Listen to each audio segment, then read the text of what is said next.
Good morning, नमस्कार. सर्व विद्यार्थ्यांना, जे विद्यार्थी नीटची प्रिपरेशन करत आहेत, विशेष करून बायोलॉजी रिलेटेड कुठलीही एक्झाम असो त्या एक्झामचे रिलेटेड आपण घेतोय साधारणतः नीटचा पेपर. आणि नीटच्या पेपरमध्ये एक क्वेश्चन रिनीट 2026 साठी आला होता, डाऊन सिंड्रोम. डाऊन सिंड्रोम हा ऍक्च्युली डिस्कस आहे जेनेटिक्स. ओके, जेनेटिक्स आहे. तर जेनेटिक्स आहे, या डिसीजचे नेमके सिम्पटम्स काय आहेत, या डिसीजचे मेन कॅरेक्टर्स काय आहेत. डाऊन सिंड्रोम, डाऊन सिंड्रोम मध्ये नेमकं काय होतं. तसे तर जेनेटिक डिसीज खूप आहेत, पण डाऊन सिंड्रोम अटॅक करतो बेटा. तू पण तिकडे अटॅक कुठे करतो, तर डायरेक्ट क्रोमोझोम वरती. ओके, मी तुम्हाला वर्गामध्ये क्लासमध्ये बऱ्याच वेळा कन्सेप्ट शिकवले आहे की हु आर डिस्कवर क्रोमोझोम. वॉल्टर सटन. वॉल्टर सटन इन 1902 डिस्कवर क्रोमोझोम्स. क्रोमोझोम डिस्कवर करणारा व्यक्ती कोण आहे, वॉल्टर सटन. क्रोमोझोम डिस्कवर पहिल्यांदा झाले तर ग्रासोपर अॅनिमल होते. कोणत्या, ग्रासोपर. या लक्षात ठेवा, नागतोडा. येस, तर क्रोमोझोम हे खरंच आपल्या कॅरेक्टरमध्ये रोल निभावतात. क्रोमोझोम आपल्या कॅरेक्टरमध्ये शो होतात हे दाखवणारा पहिला व्यक्ती जर कुणी असेल तर त्याचं नाव काय बेटा, तर वॉल्टर सटन. तुम्ही आहे का, तुम्ही प्लीज, मी हा व्हिडिओ करताना नक्की विद्यार्थी हे कन्सेप्ट क्लिअर करायचे. ओके, ए बाळ, क्लिअर. हु आर डिस्कवर क्रोमोझोम, साऊंड डाऊन. वॉल्टर सटन, कालावधी 1902. तर वॉल्टर सटन फर्स्ट वाला डिस्कवर केला तो ग्रासोपर याच्यावर. कशावरती, ग्रासोपर. पण क्रोमोझोम जोपर्यंत पुढे आले नव्हते तोपर्यंत कुठल्याही सायंटिस्टला माहिती नव्हतं की कुठल्याही अॅनिमल मध्ये जे कॅरेक्टर शो होतात ते नेमके कसे. कारण डीएनए, डीएनए म्हणजे पूर्वी डीएनएचं नाव होतं न्यूक्लिक ऍसिड. डिस्कवर 1869. आरएनए डिस्कवर 1869. ओके, सॉरी बरा, पाणी घे बरा, पाणी घे. ठीक आहे, तर वॉल्टर सटन या व्यक्तीने क्रोमोझोम डिस्कवर केले. पण तुम्हाला माहिती आहे क्रोमोझोम तर each animal are different number.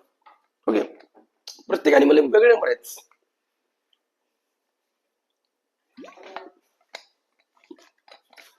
प्रत्येक अॅनिमल मध्ये क्रोमोझोम नंबर्स वेगळे आहेत. नक्कीच तुम्ही जो विचार केला ह्युमनचा 23 पेअर्स सर्वांना माहिती आहे, म्हणजे इंटू 2 46 क्रोमोझोम, म्हणजे 22 chromosome plus 1 chromosome. 22 pairs is called autosomes आणि 1 pair is a sex chromosome, या जेंडर क्रोमोझोम, जे डिसाइड करतं मेल या फिमेल. बाकी 22 ऍटोझोम्स. अदर एनिमल मध्ये पहा, डॉग मध्ये 39 पेअर्स क्रोमोझोम नंबर. भरपूर आहेत, लक्षात, भरपूर आहेत. पण सध्या आपण विचार करतोय, मी डिटेलमध्ये तुम्हाला याच्यावर सांगणार आहे क्रोमोझोम बद्दल. पण पहिला पॉईंट राहणार जे नीटला क्वेश्चन आला होता, पेअर्स मध्ये पॉईंट. ओके, पेअर्स मध्ये पॉईंट होता की डाऊन सिंड्रोमचे कॅरेक्टर काय. डाऊन सिंड्रोम हे क्रोमोझोमच्या 21 पेअर ची एक्स्ट्रा कॉपी असते बेटा. कशाची, 21 नंबर, क्रोमोझोम नंबर कोणता, 21, याची एक्स्ट्रा कॉपी असते बेटा. Down syndrome actually normal person किती पाहिजे, 46 क्रोमोझोम. किती, पण एक्स्ट्रा 21 जी 21 ची क्रोमोझोम कॉपी आहे, जेव्हा ती एखाद्या मेल या फिमेल मध्ये तयार होते तेव्हा आपण म्हणू शकतो की त्याच्यामध्ये डाऊन सिंड्रोम डिसीज झाला. आणि त्याच्यामध्ये 46 क्रोमोझोम असायला पाहिजे, तर होतात किती बेटा, एक जास्त झाला, 47. तर डाऊन सिंड्रोम हा डिसीज 47 क्रोमोझोमचा एक्स्ट्रा कॉपी. Which chromosome, 21.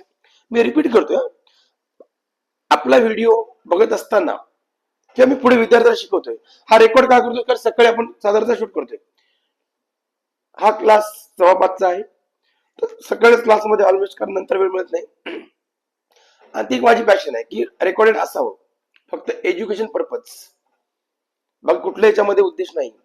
पण लक्षात घ्या, 21 क्रोमोझोम जी पेअर आहे, जेव्हा ती एक्स्ट्रा कॉपी तयार होते डाऊन सिंड्रोम. मग डाऊन सिंड्रोमचे सिम्पटम काय, त्याला आपण म्हणू शकतो एक आजार तयार होतो ट्रायझोमी नावाचा. ट्रायझोमी. 95% पीपलला क्रिएट काय होतं, ट्रायझोमी. आणि त्या तुमच्या नीटच्या पेपरमध्ये पेअर्स मध्ये आहे, रिरीड 2026 मध्ये. Okay, every cell has a extra copy. Every cell has a extra chromosome 21. जे प्रत्येक सेल मध्ये किती पाहिजे क्रोमोझोम, 46, म्हणजे 22 ऍटोझोम्स प्लस 1 जेड. पण चेंज काय होते बेटा माहिती का, 21 ची कॉपी एक्स्ट्रा होते. 21 ची कॉपी एक्स्ट्रा होतं. Okay, every cell has an extra chromosome copy. ठीक आहे. Number 2, translocation down syndrome 3 to 4%. Extra chromosome 21 material is attach to the another chromosome. हे क्रोमोझोम दुसऱ्या याला काय होतं, अटॅच होतो. याचे सिम्पटम पुढे ऑब्विसली केमिकल रिएक्शन वेगळं होतं, सिम्पटम्स वेगळे होतात. ओके, ठीक आहे. Mosaic Down syndrome 1 to 2%. Only some cells have extra chromosome as a features may be milder. So may be 21st क्रोमोझोमची एक्स्ट्रा कॉपी क्रिएट कुठल्या आजारामध्ये येतं, Down syndrome.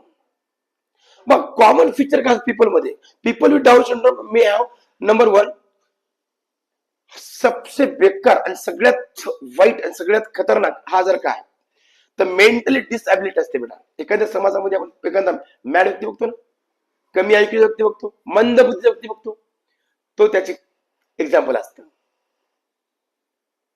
Mentally disability, yes.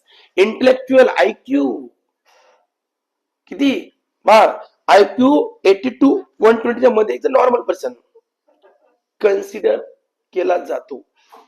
पण जेव्हा 21st ची एक्स्ट्रा कॉपी क्रिएट होते ना, तर त्यावेळेस आयक्यू 80च्या पण खाली येऊ शकतो. म्हणजे तो व्यक्ती ॲबनॉर्मल आपल्या सर्वसामान्य जीवनामध्ये जगू शकत नाही बेटा, ना, बिलकुल नाही. Number 2, low muscle tone, hypotonia. Number 3, carried facial feature such as upward slanting eyes and flat nasal bridge. हे बघ, फेस कसा असतो, याचे लोक बघितलं, जपानचे लोक बघितलंस का, जपान चायना कसे असतात त्यांचे फेस आणि इंडियन लोकांचे फेस मध्ये डिफरन्स आहे बेटा, क्या लगता है, कोई डिफरन्स आहे ना. सेम, ते चेहरे असे चपटे होतात, त्याचे डोळे बाहेर निघले जातात, थोडं विचित्र स्ट्रक्चर येतं फेसचं एक्स्ट्रा कॉपीमुळे. हे शो होतं शॉर्ट स्टेचर आणि delay speech and motor development. Motor development sensor no system त्याच्या वर्क करत नाही, सगळ्यात ड्रॉबॅक. लक्षात घे, सेन्सर मोर सिस्टम काय करतं, sensor more system, sensor nerve system organ to brain information send करते, right. Motor nerve system brain to organ. जेव्हा ब्रेन टू ऑर्गन पर्यंत इन्फॉर्मेशन येते बेटा, तेव्हा त्याचं cerebellum, medulla oblongata proper work करत नाही. हे कॅरेक्टर्स, हे डिसॅबिलिटीज कशाची आहे, Down syndrome. Which disease, Down syndrome. Chromosome impact कोणता करतो, 21. रिपीट करतोय. प्लीज हा व्हिडिओ बघत असताना स्लो मोशन मध्ये बघा, आपल्या विद्यार्थ्यांनी हेडफोन लावून पहा. एक व्हिडिओ एक कन्सेप्ट आहे.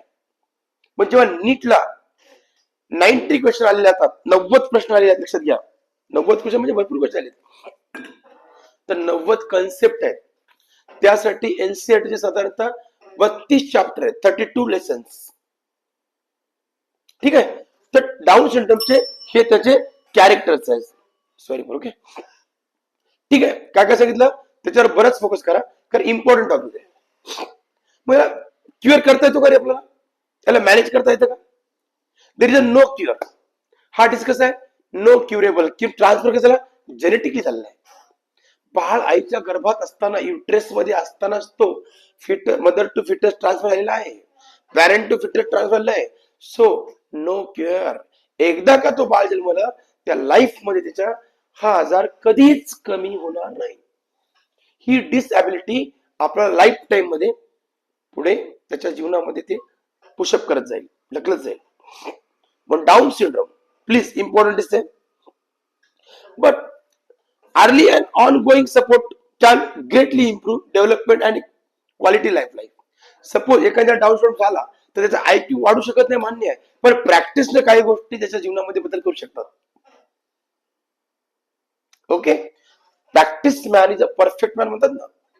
एखाद्या व्यक्तीचा आयक्यू जर कमी असेल, ज्यांचा आयक्यू जास्त आहे त्याला थोडं काम करायची गरज आहे, पण ज्याचा आयक्यू कमी आहे त्याने ती गोष्ट नेहमी नेहमी जर केली, रिपीट जर केली, तर त्याचा आयक्यू इम्प्रूव्ह होऊ शकतो. ऍक्च्युली त्या कामामध्ये त्याची लाईफ तरी बेटर होऊ शकतं. याचे आपण एक्झाम्पल समाजामध्ये भरपूर पाहतो. डाऊन सिंड्रोमची बरेच आंधळे लोक असतात, ते न पाहता त्याचं डेली लाईफ जगत असतात, या जगाला फील करतात. तसं एखाद्या कामामध्ये परफेक्शन जर मिळत असेल तर तो व्यक्ती भविष्यामध्ये त्याची लाईफस्टाईल योग्य करून जगू शकतो. मग डाऊन सिंड्रोम इम्पॅक्ट करतो कशावरती? 21 क्रोमोझोमवरती. ओके. Extra copy of 21. थँक्यू.